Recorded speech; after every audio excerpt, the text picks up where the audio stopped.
Hi అండి, నమస్తే. నేను మీ లక్ష్మీరాజ్యం. ఈరోజు వీడియోలో అరటికాయతో మసాలా వడలు ఎలా చేసుకోవాలో చూపించబోతున్నా.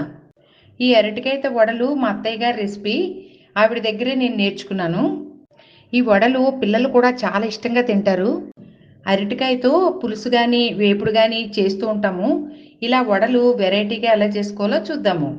సైడ్ డిష్గా చాలా బాగుంటుంది. వేడివేడి అన్నంలో ఆయిల్ కలుపుకుని వడలు తింటుంటే చాలా బాగుంటుంది. ఒక్కసారి తిన్నారంటే రిపీటెడ్గా చేసుకునే రెసిపీ ఇది. తయారీ విధానం చూసేద్దామా? కావలసిన పదార్థాలు: అరటికాయలు 2, ఉల్లిపాయ 1, పచ్చిశనగపప్పు అరకప్పు, జీడిపప్పు 3 స్పూన్లు, 2 స్పూన్లు గసగసాలు. గసగసాలు బదులుగా జీడిపప్పు తీసుకోవచ్చు. 1/2 ఇంచ్ అల్లం, 5 వెల్లుల్లి రెబ్బలు, 4 లవంగాలు, 3 యాలకులు, చిన్న దాల్చిన చెక్క ముక్క, 6 ఎండుమిర్చి, 2 స్పూన్లు ధనియాలు, 1 స్పూన్ జీలకర్ర.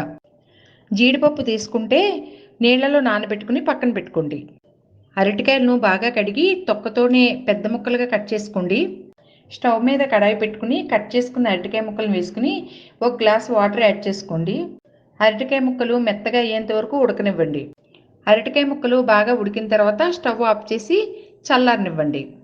అరటికాయ ముక్కలు చల్లారిన తర్వాత ఇలా తొక్క ఒలుచుకోండి. ఒలుచుకున్న అరటికాయ ముక్కలను చేతితో ఇలా మెదుపుకోండి.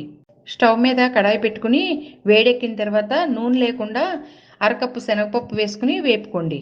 శనగపప్పు దోరగా వేగిన తర్వాత కట్ చేసుకుని ఎండుమిర్చి, లవంగాలు, యాలకులు, దాల్చిన చెక్క, ధనియాలు, జీలకర్ర వేసుకుని బాగా వేపుకోండి.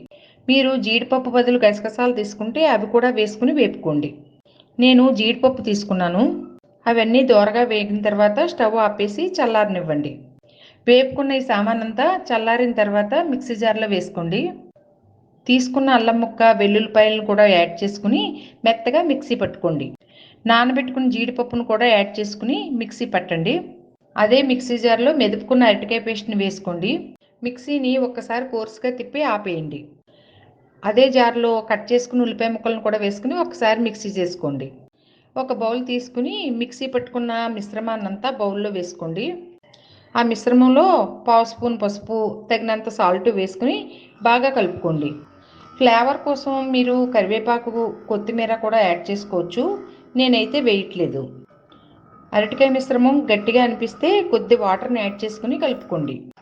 స్టవ్ మీద కడాయి పెట్టుకుని డీప్ ఫ్రైకి కావాల్సిన ఆయిల్ వేసుకుని బాగా వేడెక్కనివ్వండి. ఆయిల్ వేడెక్కిన తర్వాత అరటికాయ మిశ్రమాన్ని చిన్న ఉండలుగా చేసుకుని ఇలా వడలుగా ఒత్తుకోండి.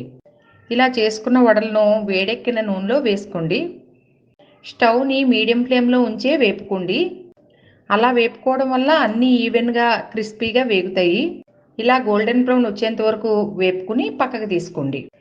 ఇవి క్రిస్పీగా ఉండి చాలా టేస్టీగా ఉంటాయి. అంతేనండి, టేస్టీ అరటికాయ వడలు రెడీ. ఈ వడల్ని వేపుకున్న ఆయిల్ను పక్కకు తీసుకోండి. రైస్లోకి ఈ ఆయిల్ వేసుకుని వడలను కలుపుకొని తింటుంటే చాలా బాగుంటాయి. సైడ్ డిష్గా కూడా చాలా బాగుంటాయి. మీరు తప్పకుండా ట్రై చేయండి. మీరు ఇలా ట్రై చేసి ఎలా వచ్చిందో కామెంట్ బాక్స్లో చెప్పండి. Take care friends, bye. నా వీడియోస్ మీకు నచ్చినట్లయితే లైక్, షేర్ అండ్ సబ్స్క్రైబ్ చేసి నన్ను ఎంకరేజ్ చేయండి.